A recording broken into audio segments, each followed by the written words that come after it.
नमस्कार दोस्तों। बाबा साहेब अम्बेडकर की यात्रा, जीवन, इतिहास और कार्य।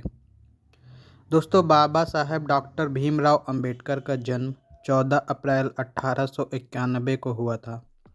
वे अपने माता पिता की 14वीं और आखिरी संतान थे। डॉक्टर बाबा साहेब अम्बेडकर सूबेदार राम जी मालोजी सकपाल के पुत्र थे। वह ब्रिटिश सेना में सूबेदार थे। बाबा साहेब के पिता संत कबीर के अनुयायी थे और एक पढ़े लिखे व्यक्ति भी थे। डॉक्टर भीमराव रामजी अंबेडकर मुश्किल से 2 साल के थे जब उनके पिता सेवा से सेवानिवृत्त हो गए। जब वह केवल 6 वर्ष के थे तब उनकी मां की मृत्यु हो गई। बाबा साहब की प्रारंभिक शिक्षा बम्बई में हुई। अपने स्कूल के दिनों से ही उन्हें इस बात का गहरा सदमा लगा कि भारत में अछूत होना क्या होता है। डॉक्टर अंबेडकर अपनी स्कूली शिक्षा सतारा में ले रहे थे। दुर्भाग्यवश डॉक्टर अंबेडकर ने अपनी मां को खो दिया। उसकी चाची उसकी देखभाल करती थी।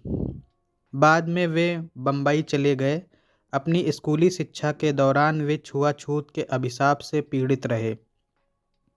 उनकी शादी 1907 में मैट्रिकुलेशन के बाद एक बाजार के खुले शेड में हुई। डॉक्टर अंबेडकर ने अपनी स्नातक की पढ़ाई एल्फिंस्टन कॉलेज बॉम्बे से पूरी की, जिसके लिए उन्हें बड़ौदा के महामहिम सयाजीराव गायकवाड़ से छात्रवृत्ति मिल रही थी। स्नातक स्तर की पढ़ाई के बाद उन्हें बांड के अनुसार बड़ौदा संस्थान में शामिल होना पड़ा। जब वे बड़ौदा में थे तब उन्होंने अपने पिता को खो दिया था। 1913 वह वर्ष है जब डॉक्टर अंबेडकर को उच्च अध्ययन के लिए यूएस जाने के लिए एक विद्वान के रूप में चुना गया था। यह उनके शैक्षिक करियर का महत्वपूर्ण मोड़ था। उन्होंने एमए और पीएचडी की उपाधि प्राप्त की। क्रमशः 1915 और 1916 में कोलंबिया विश्वविद्यालय से डिग्री।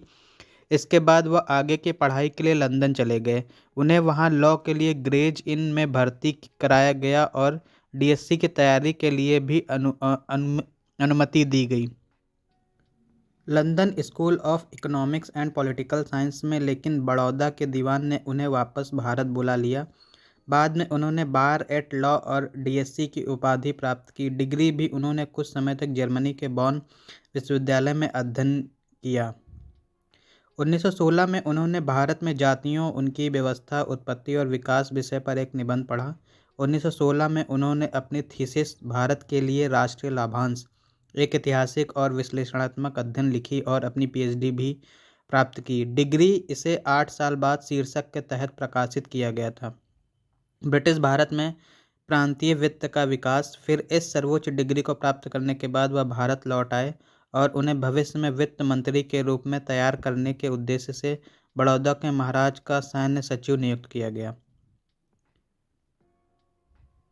उनके जीवन इतिहास के पढ़ने के बाद मुख्य योगदान और उनकी प्रासंगिकता का अध्ययन और विश्लेषण करना आवश्यक और उचित है। एक मत के अनुसार 3 बिंदु ऐसे हैं जो आज भी अधिक महत्वपूर्ण हैं। आज भी भारतीय अर्थव्यवस्था एवं समाज उनके आर्थिक और सामाजिक समस्याओं से जूझ रहा है। इन समस्याओं के समाधान के लिए डॉक्टर अंबेडकर के विचार और कार्य हमारा मार्गदर्शन कर सकते हैं। डॉक्टर बी आर अम्बेडकर की पुण्यतिथि को देश भर में महापरिनिर्वाण दिवस के रूप में मनाया जाता है।